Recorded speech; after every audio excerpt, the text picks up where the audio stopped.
即时新闻综合报道，日本在南极海域一带的捕鲸行动一直受到国际抗议。如今日本水产厅官员却证实，日本正考虑升级老旧的捕鲸母船，也以为日本将持续进行南极捕鲸活动。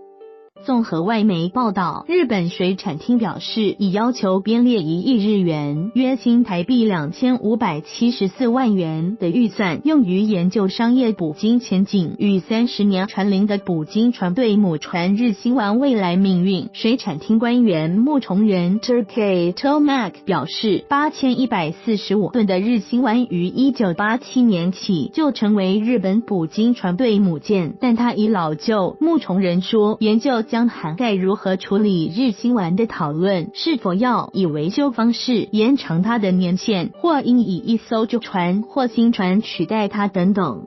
日本是国际捕鲸委员会 IWC 禁止捕鲸公约的缔约国，但它却利用科学研究名义的漏洞进行捕鲸活动。东京当局表示，为深入研究鲸鱼行为与生物学这项致命的研究是必要的。当局也不否认，遭捕杀鲸鱼通常最终成为盘中佳肴。木重人也表示，日本并未打算改变现行年度科学捕鲸，为最终恢复商业捕鲸预做准备。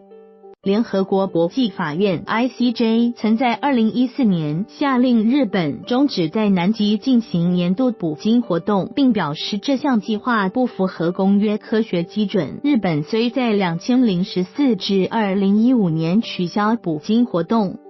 下一季却在自称具有真正科学价值的新计划下重启捕鲸活动。